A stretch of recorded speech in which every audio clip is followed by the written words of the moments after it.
touring Sumatera 360 sama suami dengan motor masing-masing. Hello, gue Tania, hobi traveling sama suami. Biasanya gue konten di Instagram dan TikTok. Ini Instagram gue, dan ini TikTok gue. Dan ini cerita perjalanan Sumatera 360 kita dengan motor yang rencananya bakal makan waktu 29 hari, tapi berujung jadi 32 hari karena extend di 2 kota. Total kilometer yang kita tempuh 6.500 km. Dan di episode kali ini gue mau cerita tentang perjalanan kita dari Bandung ke Tangerang sampai Krui. By the way, ini tuh YouTube pertama gue, jadi gue mohon maaf banget kalau ada kurang-kurang. Boleh banget di komen biar gue bisa improve di next video supaya kalian lebih terhibur. Dan minta tolong buat klik subscribe juga biar gue makin semangat bikin konten YouTube-nya. Terima kasih. Oke, dari rumah kita di Bandung tujuannya ke Tangerang dulu. Kenapa ke Tangerang dan bukan ke Lampung? Itu tuh karena kita diajakin buat join open trip touring. Diadainnya sama bengkel ST Motorworks. Mereka mah ke Krui terus ke Lampung, tapi kalau kita misah di Krui. Nah, kalau naik motor dari Bandung ke Tangerang ada 3 opsi. Lewat Jonggol, Cikampek, atau Puncak. Kali ini kita pilih lewat Puncak soalnya paling cepat. Kita berangkat jam 5 pagi, sebenarnya udah rada kesiangan soalnya biasanya kalau touring kita berangkat jam setengah 4-an buat ngehindarin macet pas keluar dari kota Bandungnya. Dan sekitar jam 9-an kita udah nyampe di Tangsel. Sebelum nyampe ke bengkel, sekitar sisa 1 menit lah. Gue tuh pakai acara jatuh bego pas putar balik. Jujur aja gue ngantuk banget soalnya kurang tidur. Abis packing, terus excited sendiri kan tuh mau berangkat, jadi gak bisa tidur. Sayangnya nggak ada video pas jatuh, cuma ada barbuk berupa sidebox baret. Kita itu ke bengkel rencananya mau servis motor dulu. Soalnya di perjalanan gue ngerasa koplingnya selip, padahal kampas kopling gue tuh baru jalan sekitar 200-an kilometer. Rasanya nggak mungkin udah habis lagi. Kalian juga gue mau ganti oli dan filter oli biar fresh pol sebelum jalan-jalan. Nah, perkara jatuh bego, box gue baret kan tuh tadi gue kasih lihat, dan gue jadi mikir kalau nanti jatuh lagi di Sumatera terus boxnya pecah kan ribet juga ya. Jadi setelah diskusi pendek sama suami, kayaknya lebih baik gue ganti ke softback aja. Suami gue kan pakainya Shad TR40. Dia rekomenin gue Shad TR30. Keluaran lebih baru, waterproof, dan gak perlu pakai inner-inner lagi kayak punya dia. Gue nemu yang ready stock di tokonya Almer Helmet. Kirim pakai gosen instan dari Kemang Jaksel ke Tangsel. Dah melayang deh 4,5 juta. Tadi pas lagi nunggu sideback nyampe, motor gue kan sambil diservis. Gue request buat buka bak kopling, mau pastiin kampas kopling yang masih baru itu kondisinya masih bagus, nggak gosong atau aus. Ternyata masih bagus dan selip itu cuma karena settingan koplingnya aja. Yang lain-lain sih aman, jadi masukin oli sama ganti filter aja, kelar deh. Lanjut check-in ke hotel, di Tangerang kita nginepnya di VNC Alam Sutra. Ini gue dapetnya murah di 240.000 per malam. Kita nginep di sini selama 2 malam. Besokannya kita makan sushi-sushian dulu bareng temen gue di Aeon, karena awalnya gue kira di Sumatera mah gak akan ada nih sushi-sushian. Bakal kangen banget kan? Ternyata ada sih di kota-kota gede kayak Riau, Palembang. Nah, terus tuh temen gue gemes banget, dia bawain gue nylon buat nemenin ke Sumatera. Nylonnya udah kepasang di sini, gemes banget. Aku jadi kayak punya penumpang gitu sekarang. Kelar makan di Aeon tuh udah jam 1-an. Balik ke hotel buat tidur, pas banget kan tuh bisa dapet 7-8 jam tidur lah. Karena tikumnya jam 10 malam di ST Motorworks. Terus jam 10.45 udah jalan dari ST Motorworks menuju Pelabuhan Merak. Total motor yang berangkat ada 25 motor. Ada BMW 1200, ada Transalp, ada MT, ada X-Max, ada ZX25, ada CB500, ada Versys, dan lain-lain masih banyak. Dan kita lewatnya jalur alternatif Pontang karena katanya di sini lebih sepi truk daripada jalur utama Serang. Jam 1-an mereka putusin buat makan dulu di Burger King karena masih ada waktu lumayan lama sampai jam keberangkatan kapal. Nah, jam 2.15 kita udah antri buat check-in di pelabuhan. Tiketnya udah dibeliin in advance sama pihak bengkel, jadi peserta tinggal scan aja. Tapi gue lihat bonnya harganya 129.000 buat motor 250cc di kapal ekspres. Ini pas masuk kapalnya tuh gede banget, beda sama yang di Bali. Kapalnya tuh udah dek bawah dan dek tengah dan dek lain-lainnya. Yang bawah sih kayaknya buat truk, dan kalau kita tuh di yang tengah bareng sama mobil. Parkirannya pun menurut gue luas banget. Kapalnya rame sih menurutku buat jam 3 pagi. Ini bapak-bapak peserta lain pada tidur. Kalau gue sih gak bisa tidur soalnya di bagian gue duduk tuh banyak kecoa baby.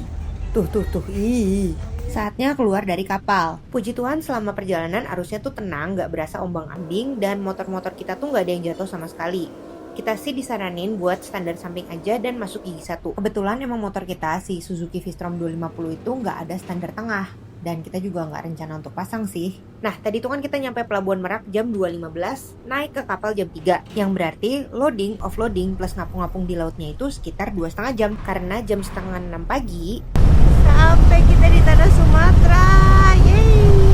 By the way, gue tuh kan jarang banget ya riding jarak jauh ramean. Biasanya berduaan aja sama suami. Paling banyak tuh kita pernah 4-5 motor lah.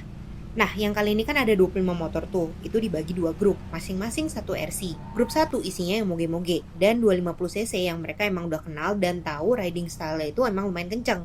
RC-nya aja bawa Kawasaki Z900. Gue dan suami masuknya di grup 2 karena gue request. Awalnya kita tuh dimasukin ke grup 1, terus kayak isinya tuh ada BMW GS 1200, Transalp, CB500. Ya ada sih yang 250cc juga macam X-Max sama Versys, tapi daripada jadi beban ya kan, karena gue juga nggak tahu mereka tuh kencengnya sekenceng apa. Kalau grup 2, RC-nya si Ko Kevin, dia bawa V-Strom juga. Dari Pelabuhan Bakauheni kita riding kira-kira 3 jam, lalu berhenti di jam 8 buat makan. Kita makannya di RM dan Hotel Begadang 5. Gue masih nyempetin buat cuci muka karena ngantuk banget dan pakai sunscreen. Lalu jalan lagi. Oh iya, di open trip touring ini salah satu rulesnya itu kalau isi bensin, semuanya isi bensin. Jadi meskipun motor gue dan suami baru turun satu bar, ya masih tetap ikut isi. Nah, agak malasnya itu kan soalnya cuaca di sini tuh mudi banget ya. Jam 11 kita lagi isi bensin, rasanya tuh panas banget. Dan karena udah antisipasi, gue sengaja beli kipas Mixio yang bisa dijepit ke baju gitu kalau kata iklannya mah. Sebenarnya nggak gitu nempel sih di baju, tapi end up berguna banget, 100% tidak menyesal. Terus